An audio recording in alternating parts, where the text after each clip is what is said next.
What's going on, YouTube? Yes, as you can see, we've got a different setup today. I am away on vacation, but that does not mean that the content train stops. I'm well aware you guys want me to keep diving into the world of Ren. This has been highly commented, highly requested. It is none other than Money Game 1.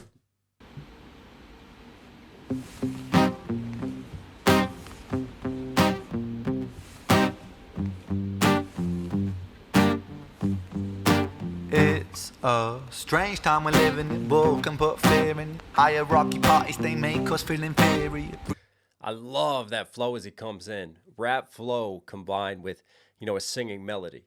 It's a strange time we're living in. World. Very smooth. And we've talked about this before with his videos. I love how we open up, right? And you can hear that rope as it's sliding across the floor. And then you can also hear like kind of the ruffle of his clothes. There's a little bit of ambient noise happening.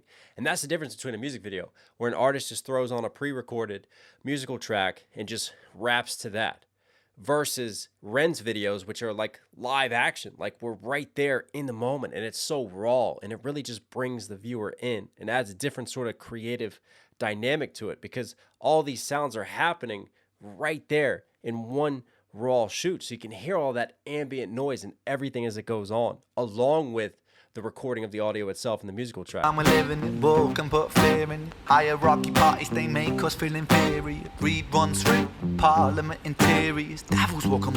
Hierarchy parties that make us feel inferior. Greed runs through the parliament interior. So British houses of parliament, there's two houses, the Houses of Lords and the Houses of Commons.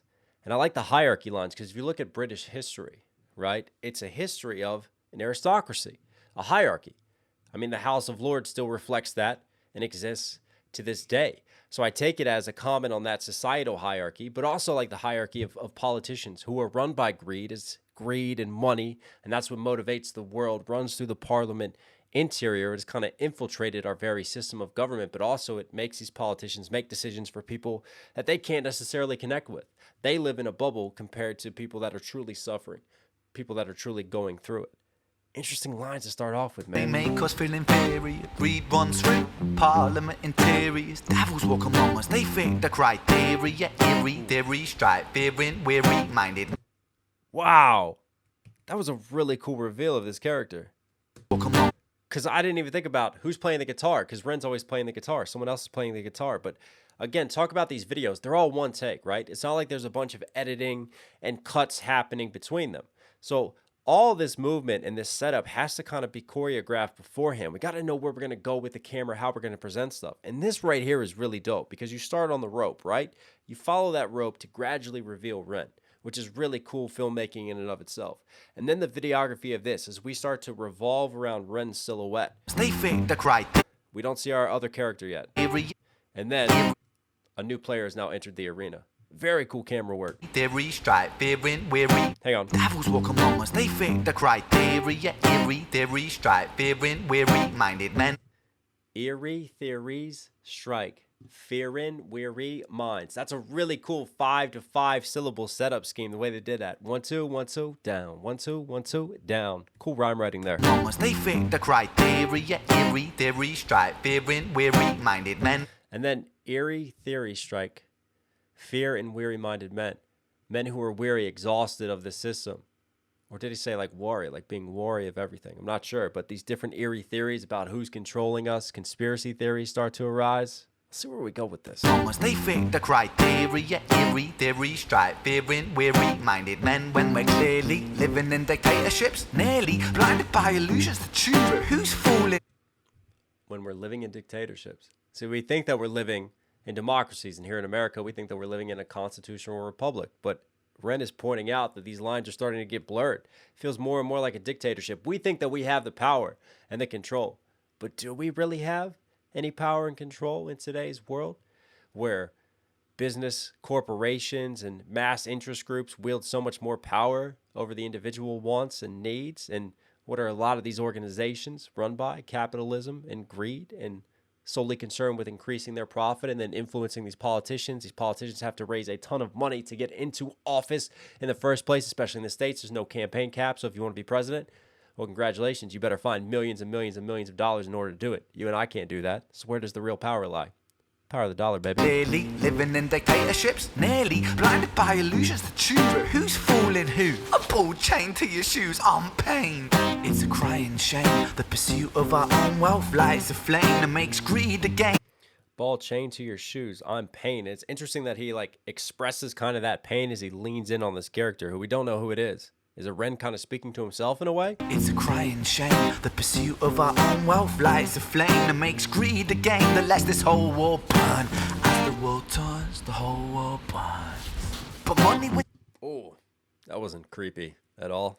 Just want Ren to read me a bedtime story and then have awful nightmares after that. But greed and money, hence the title of the track, Money Game. So he's setting it up like we're all playing this game, and it almost seems childish in a sense, like a child playing a video game. And it is, in a way, this game for money, because you want to gather as many coins as you can. You're running around like Super Mario out here, right? But it doesn't matter the collateral damage from that. You know, it's about leveling up. It's about getting to that top level, being seen as, you know, rich and wealthy and having this status. And it doesn't matter who gets burned and who gets pushed down along the way. Shame. The pursuit of our own wealth lights a flame that makes greed a game that lets this whole world burn. As the world... Oh, actually, even better line, because it wasn't makes money a game. It makes greed, because greed is what is a fallout from money in our monetary system, right? Men doing things because of greed, because they're so focused on their own gains that they forget about human empathy and how it affects others. The whole world burns. But money was invented for trade, but now those bits of paper twist hearts, make slaves, turns a saint into a... Oh, that's another great line. Money was invented for trade, but now that same paper twists hearts, makes slaves.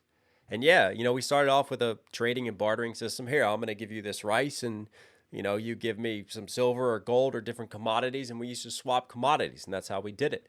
And then money was introduced. The Chinese introduced money. They even tried paper money for a while. I mean, coins were introduced across the world. The Roman Empire used coins. So yeah, money has existed for a long time within human history. But money hasn't really had the same power until speculation came into play. And what I mean by that speculation is a bank, right?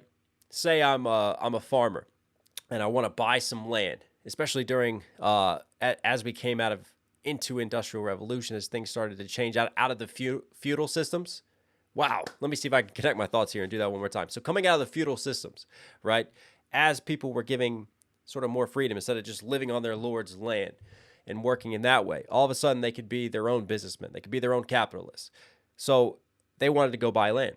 They didn't have the money for it. Bank would lend them money. Someone would loan them money, right, with interest, obviously, so they could go purchase that land. They would pay a fee to purchase it, or to rent that land. They would pay a fee for the equipment that they need. You know, they would try to grow their crops. They would try to trade them, convert that to money, make profits, and then use that money to pay back what they owe. And that gave a ton of power to the lenders. That gave so much power to the ones who own the means of speculation. Obviously, speculation has transformed from there.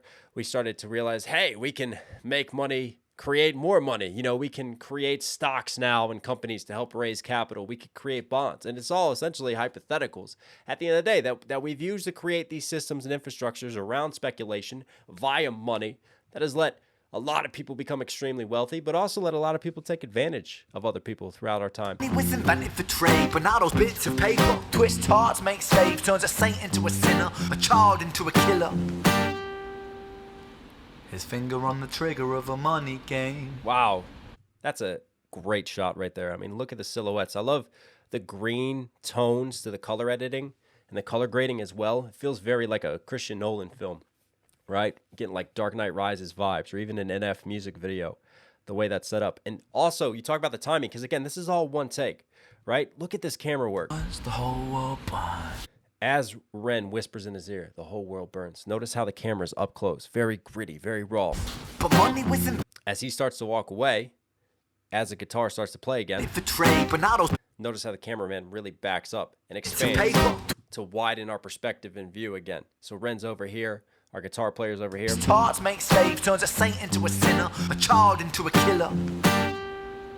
And then that timing right there, to have that last strong guitar strum right before he pauses, and Ren just takes the imaginary gun and puts it right to his head. And a child His finger on the trigger turns a child to a killer. How money can corrupt the world and corrupts men's hearts. His finger on the trigger of a money game. Oh, rain, rain, rain, rain. Wow. A storm it comes our way. And those who rise through distorted lies, poison in the veins, but we die to point the blame. Rain, rain, rain, a storm it comes our way, and those who rise through the distorted lies of poison in our veins. Love the poetry and the sentiment behind those lines. You could take the rain as the rain being symbolic of pain, you know, rain and dark clouds and corruption, you know, rain throughout human history. But also rain could tie in with making it rain, like in the club, like the money raining from the sky, because the world revolves around money. You know, people and their values and their whole system now, we look at the way that culture is set up is we value people who are rich. We value people who are wealthy. We want to take advice from them because we think that they can help us better enrich our lives. And just because someone is rich doesn't mean that they're a good person. And it doesn't necessarily mean that they got there through being very smart or just making great moves. A lot of it can be luck as well. It can be timing. They may have taken advantage of others. They may have taken advantage of a corrupt system. You don't know. But just because you have money does not mean you're rich in spirit. Rise through distorted lies, poison. You know what? Also, the rain could be REIGN, like the rain of money. Money reigns over us all, controls our lives as money game controls our times. And there's no reset on this one. In the veins, but we die to point the blame, blame, blame, blame. It's easier to blame, but point the mirror at ourselves. We're all part of this old money game. Stop. Point the mirror at ourselves. So it's easy to blame everyone else. Blame this system. Blame these corrupt politicians. But at the end of the day, we're still a part of that very same system and structure that we critique. Wow. At ourselves. We're all part of this old money game. Stop.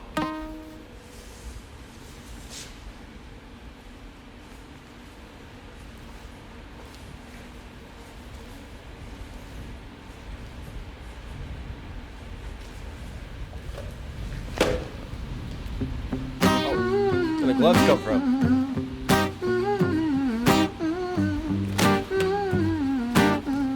What's really cool about that hum is that if you just heard that abstractly, you'd be like, oh yeah, that's nice, that's smooth, that's melodic. But it takes like a darker, sinister tone because he's walking now putting these gloves on. Like, what is this man gonna do? Is he humming to himself like a psychopath?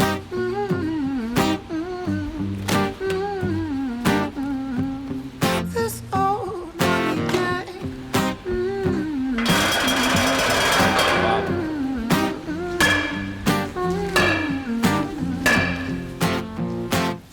Wow, that was really dope how he just took the sound of the aluminum bat hitting the concrete and used that as percussion.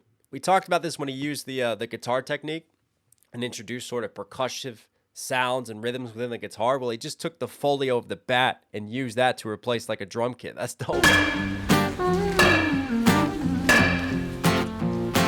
Dear Mr. President, it's evident that everyone's a resident of fear when they support these ideas to keep us separate when they... Dear Mr. President, it's evident that everyone's a resident. I love that just compact, condensed rhyme scheme. Everyone's a resident of what? Of fear? It's evident that everyone's a resident of fear when they support these ideas to keep us separate when... Oh, everyone's a resident of fear when they support these ideas to keep us separate. Because that's what it is, the mentality of divide and conquer, right? Keep us divided, keep us warring amongst each other. Have this culturalization of tribalism, right? It's left versus right, conservative versus liberal, my team versus your team. And we're so busy bickering, going back and forth, seeing each other as the enemy, that we don't have our eyes locked on the true enemy, the puppet masters who really hold the strings and control the systems, and the ones who benefit while the rich get richer and the poor get even more poor. It's evident that everyone's a resident of fear when they support these ideas to keep us separate when they make us believe that everybody is coming to terrorize you in the streets. I say proudly. When they make us believe that everybody is coming in to terrorize you in the streets. I love that fast flow right there. And what's really cool is that sort of jumping back and forth. Notice again how we use Ren's silhouette to block the reveal of our other player in this game. These ideas to keep us separate when they make... And as he jumps to the side, we reveal the player. That everybody is coming. And then he comes across and the camera moves the opposite direction. Again, all this stuff is happening live in real time because it's one take, but they've really put in a lot of work beforehand to sync this up and to make sure they get this right. Resident of fear when they support these ideas to keep us separate. When they make us believe that everybody is coming to terrorize you in the streets. They say badly through gritted teeth. That's my right to hate. That's freedom of speech.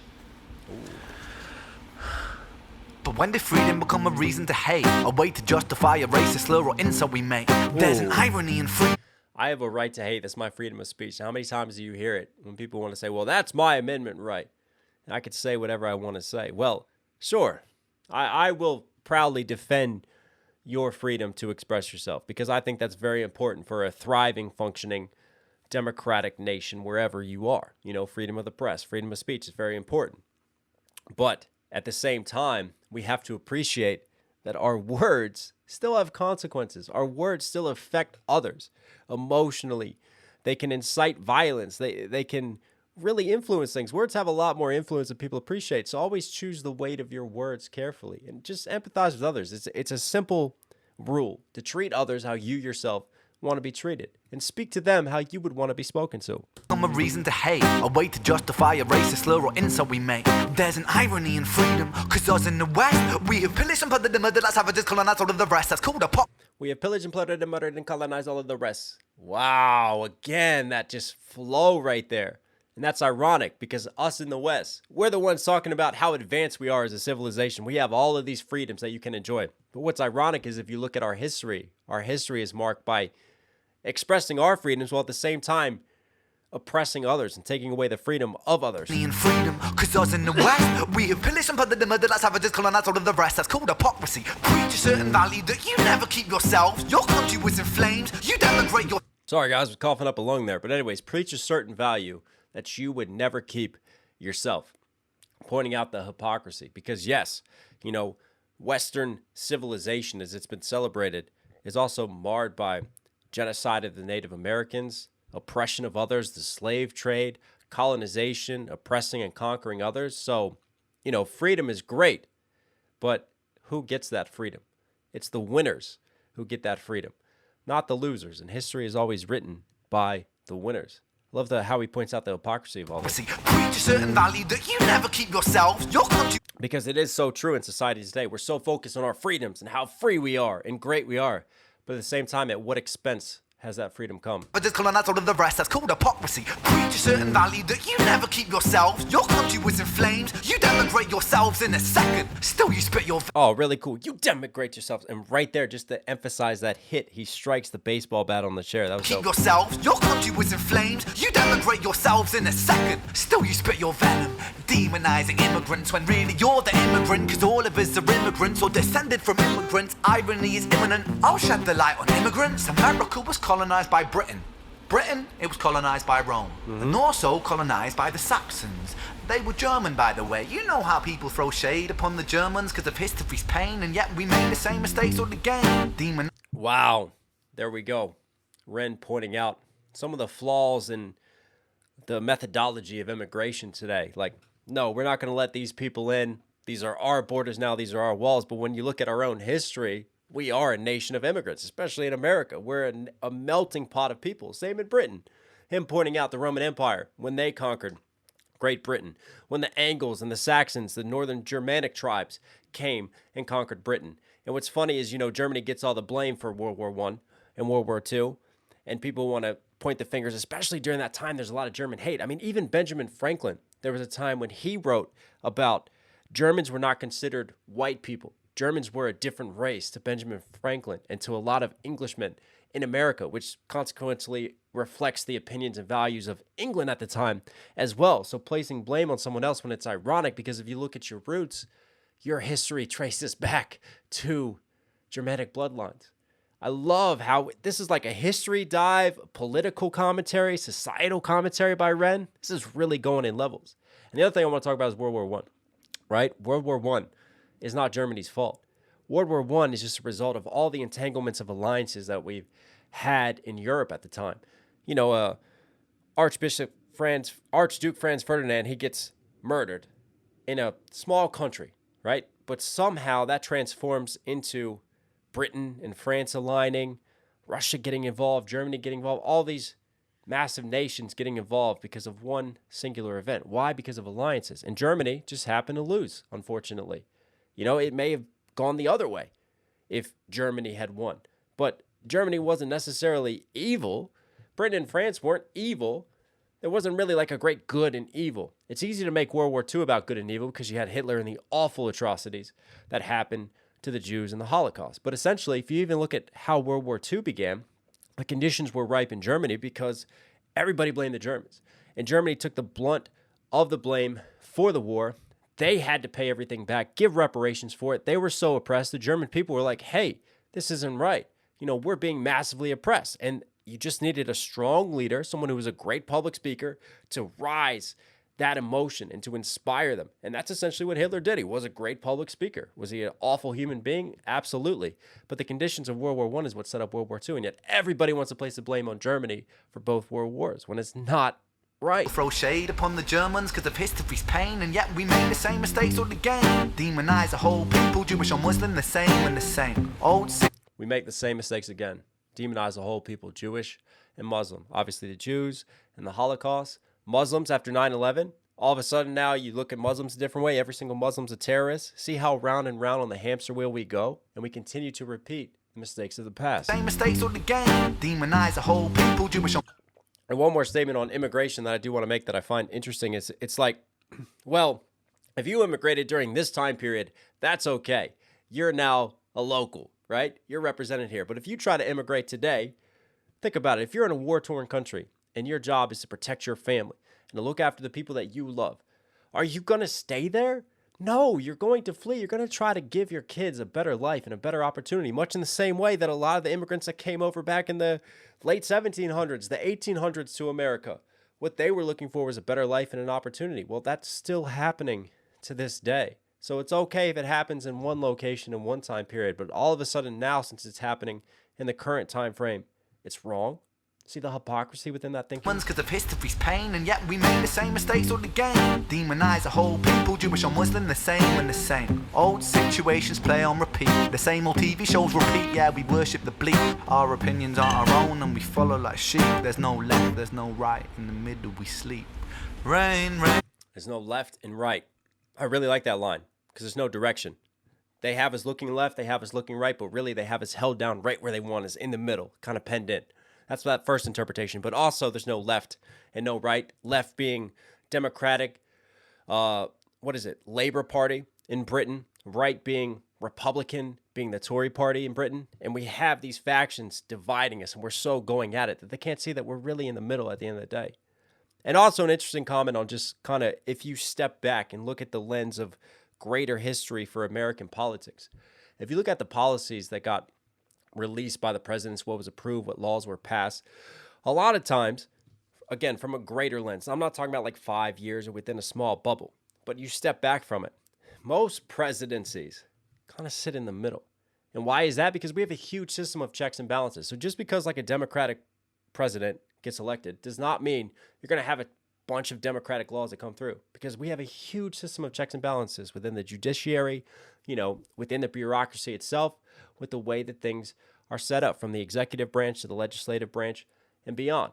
And a lot of times you'll get a president who's one party and a Congress that has a majority for another party. So what happens? Compromise, compromise, compromise, compromise. That's essentially what politics comes down to, is compromising and finding middle ground that you can progress forward with. So in a way, if you really want to get deep on this, it is kind of middle ground. It's middle ground politics. We think it's one extreme to the other. We think the world's going to end because the presidential candidate that we don't support is all of a sudden president. But they don't have as much power as we think we do, and things aren't going to change that much. Change is often slower moving. We follow like sheep. There's no left, there's no right. In the middle we sleep. Rain, rain, rain, rain. A storm it comes our way. And those who rise through distorted lies, poison in the... Wow, I just noticed he's got wellies on. He's got a raincoat on as he's singing about rain. And what does the raincoat do? It protects him from the rain. But it's a great visual reflection of what he's singing about. And those who rise. Look at that little slide right there. Man should be on the West End. Through distorted lies, poison in the veins. But we'd like to point the blame, blame, blame, blame. It's easier to blame but point the mirror at ourselves. We're all part of this whole money game. Okay.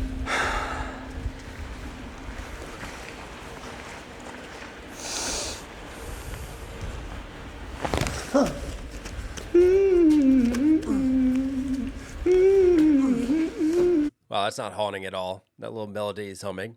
I'm not gonna have nightmares later.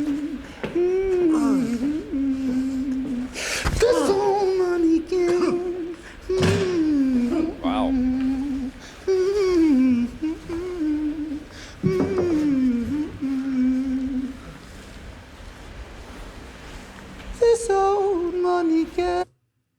He's got eyes now. He didn't have eyes before. He couldn't see anything. Why did he draw eyes on him? That's interesting.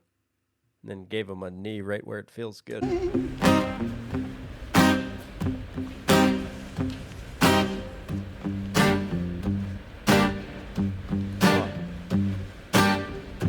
It's interesting that it gives him back the guitar. To me, that represents Ren is the one who's in control. You know, he dictates when the music begins and when the music stops. You know, he's the controlling party, the oppressor in this situation. And now he stopped the music. Oh no, he's gonna light him on fire?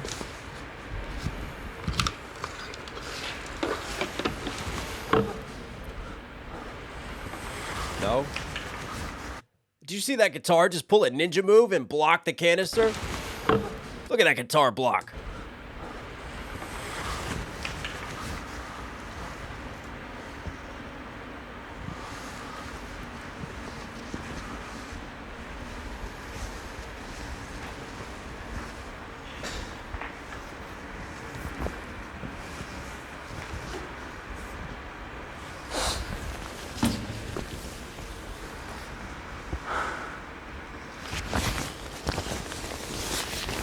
Oh, he's taking the raincoat off.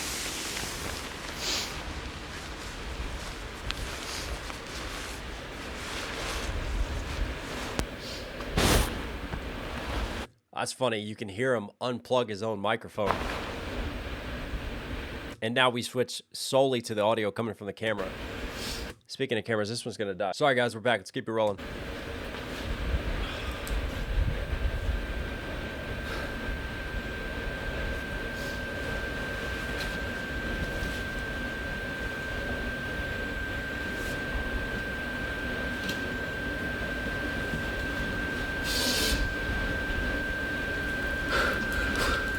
Wow. No. That's intense. Wow, what a moment. All right. So to me, I take that as Ren is the oppressor, as we talked about. He could represent Britain and the colonizer. He could represent the United States as well, United States imperialism. He could represent these corrupt politicians, or he could represent like the mentality, like we talked about with immigration, like this is our land, this is our area, these are our freedoms now. You can't have this. This is my playground and my sandbox. No one else can get there. But all of a sudden, the man who was in control had a moment of reflection. When that guitar stopped him, it was almost like he started to doubt and question. And that, like he sings about, looking in the mirror. Maybe he had that moment of looking in the mirror within his mind and went, hang on, I'm the one who's really committing all these wrongs. I'm the one who's got this person tied up. And it's also important, I think, that he drew the eyes, because before he could do all these things and there wasn't accountability. And now all of a sudden those eyes can see what he's doing. So there's accountability on him. And when he realizes his wrongdoings, it culminates in, instead of burning him, he decides to burn himself. Maybe as penance for it all. That is deep. And also, he could represent money itself, this whole money game, and money burning. And that could be a greater statement, that he's burning himself and he's symbolic of money, letting it burn, because money is what controls the world. Money is what allows these men, via greed, to do horrible things to other people and to control other people, all for greed and all for money. And maybe we need to get rid of the root of that problem at the end of the day. Man, that was a wild one. Ren, You are Knoxville certified. Hope you guys like today's video. Listen here at the end. Obviously, enjoying the content. Do me a huge favor, people. Support the channel directly. Subscribe, notifications on. It really, really does go a long way. I love you. Stay safe, stay positive. I'm going to get back to my vacation. I'll catch you again.